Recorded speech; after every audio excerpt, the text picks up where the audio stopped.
Good morning, Fisher friends. It's Mrs. Tag and Cubby, and we are coming to you from the library this morning. We are going to be reading to you the next chapter of Harry Potter and the Sorcerer's Stone. You like this one, don't you, Cubby? He really likes this part. So let me get a spot for Cubby and get my book, and then we will start reading. See you later, Cubby. So it's a beautiful day today. I hope it's really a nice day at your house. It's nice and sunny, but it is a little bit cold. A little snow in the forecast for later on this week, so fingers crossed, because you know Mrs. Tag loves snow, and I don't know, should be pretty neat. So let's go ahead and start the book. We are on chapter 9, called The Midnight Duel. We're going to read chapter 9 in two parts because it's a little bit long, and I think you're really going to like this. Remember, Harry is now at Hogwarts. He went through the sorting, and he is now in which house?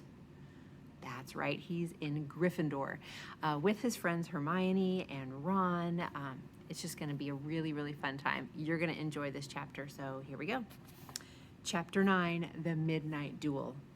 By the way, a duel is like a battle or a fight, just to let you know.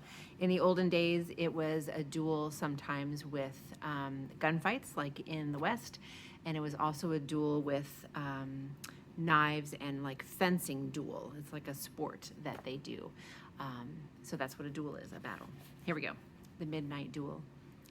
Harry had never believed he would meet a boy he hated more than Dudley, but that was before he met Draco Malfoy.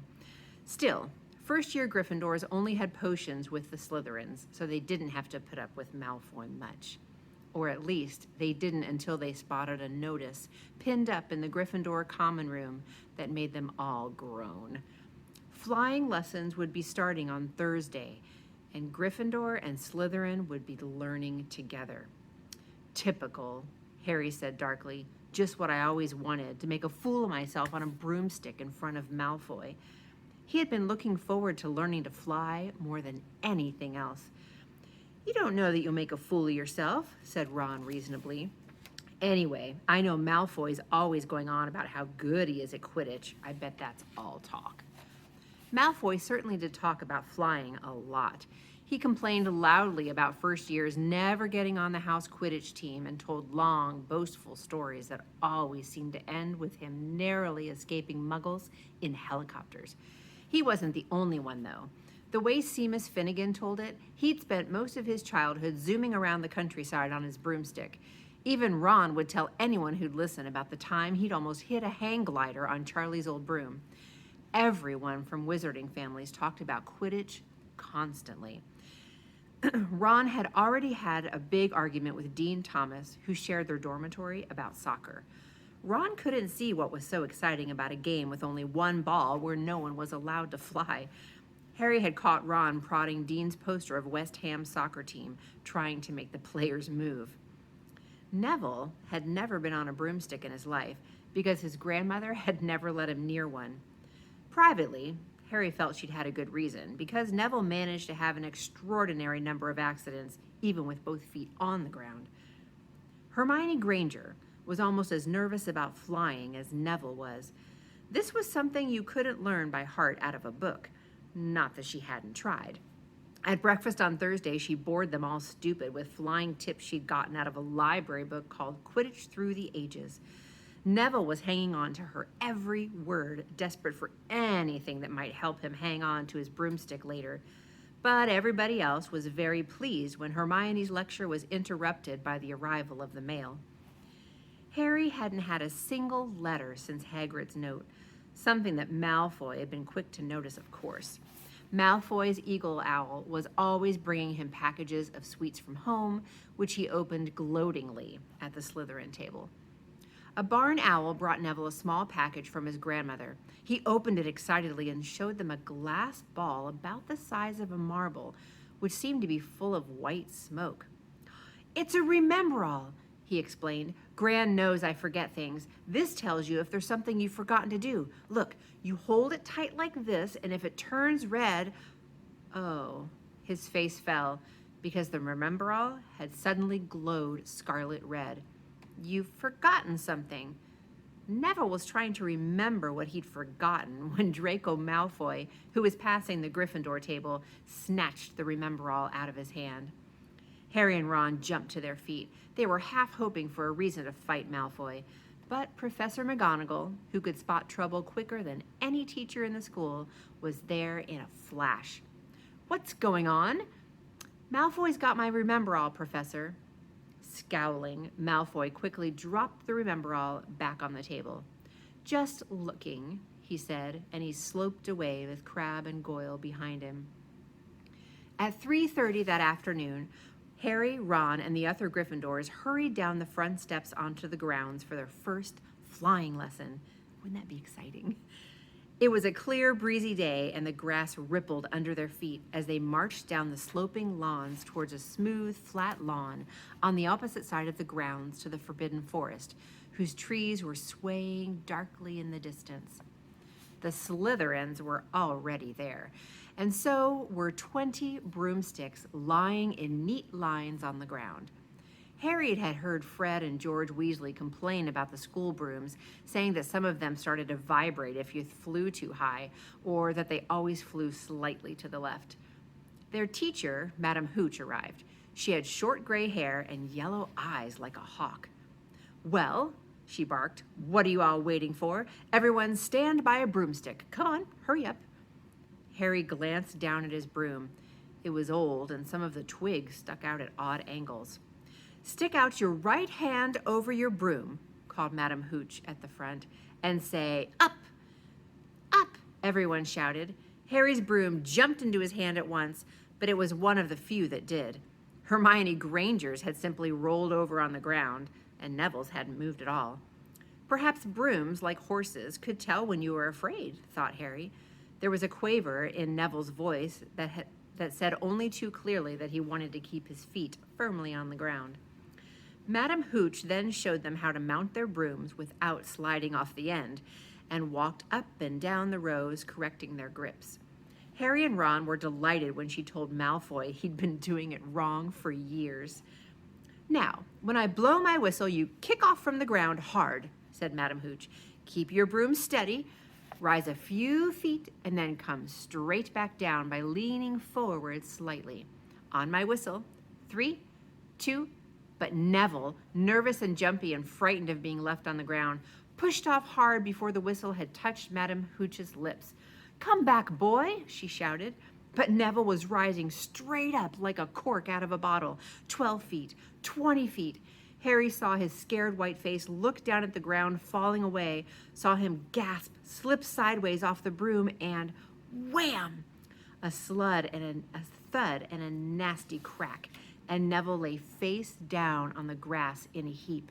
His broomstick was still rising higher and higher and started to drift lazily toward the Forbidden Forest and out of sight. Madame Hooch was bending over Neville, her face as white as his. "Broken wrist," Harry heard her mutter. "Come on, boy, it's all right. Get you up." She turned to the rest of the class. "None of you is to move a muscle while I take this boy to the hospital wing. You leave those brooms where they are, or you'll be out of Hogwarts before you can say Quidditch. Come on, dear." Neville, his face tear-streaked, clutching his wrist, hobbled off with Madame Hooch, who had her arm around him. No sooner were they out of earshot when Malfoy burst into laughter. "Did you see his face, the great lump?" The other Slytherins joined in. "Shut up, Malfoy," snapped Parvati Patil.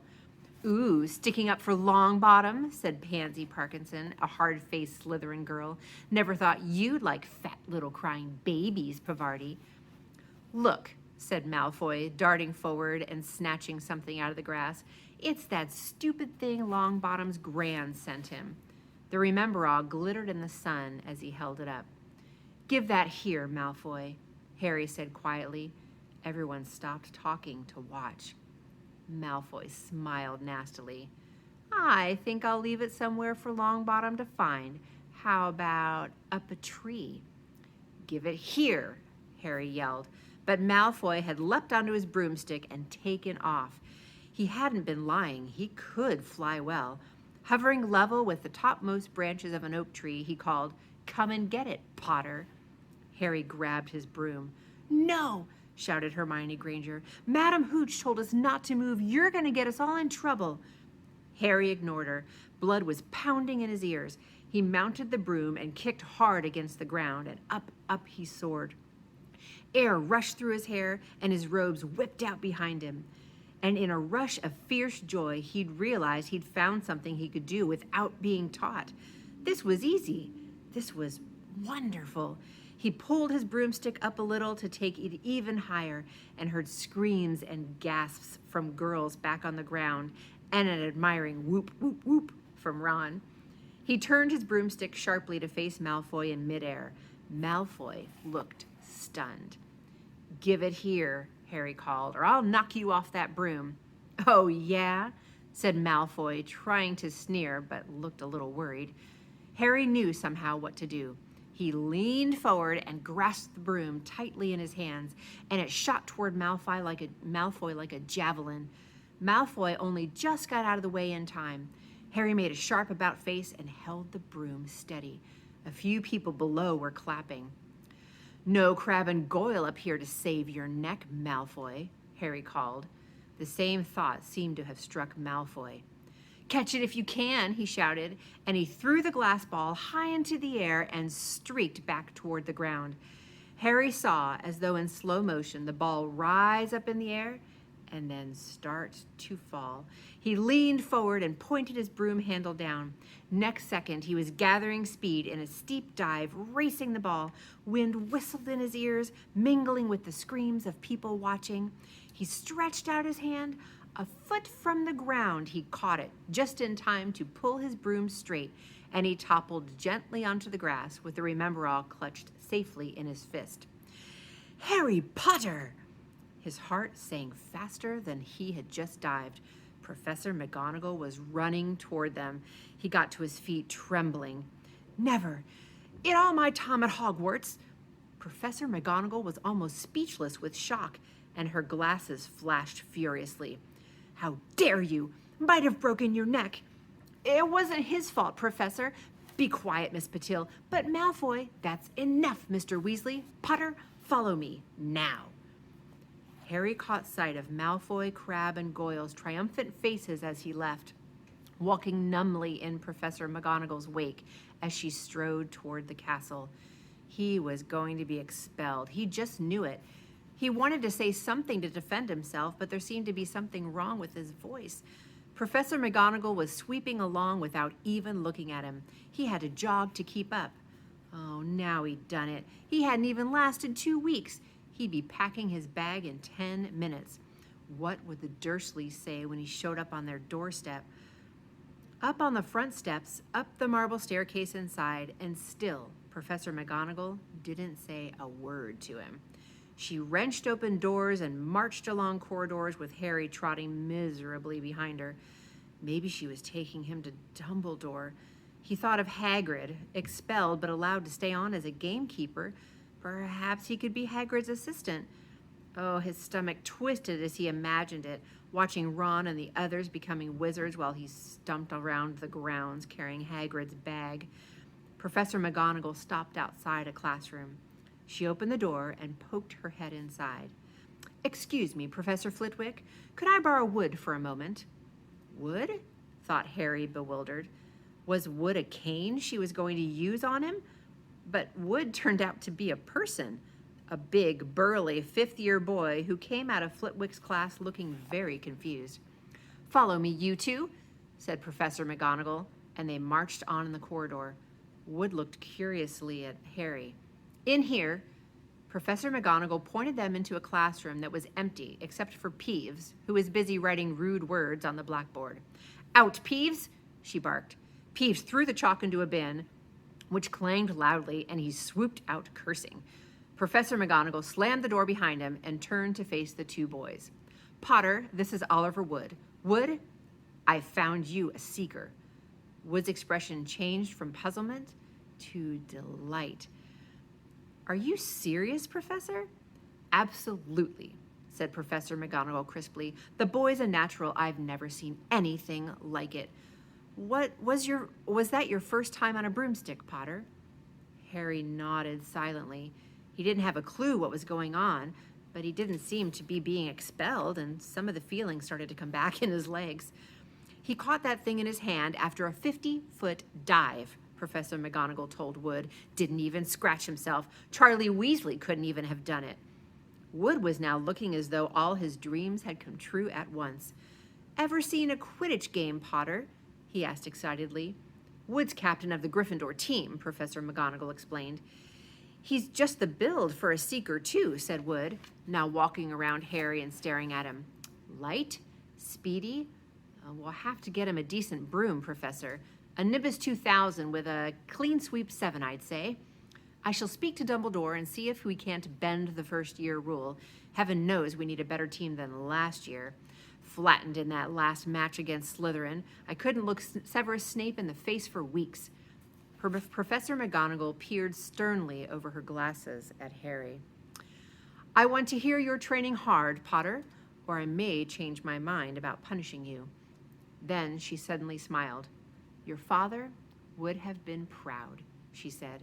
He was an excellent Quidditch player himself. So that is where we're going to stop on chapter 9. It's such a good book. I'm so glad you're enjoying it. And get out there this weekend, enjoy the sunshine, and play in a little bit of cold. And of course, read and be kind to each other. So until next week, have a wonderful weekend, and I love you all. We'll see you soon. Bye.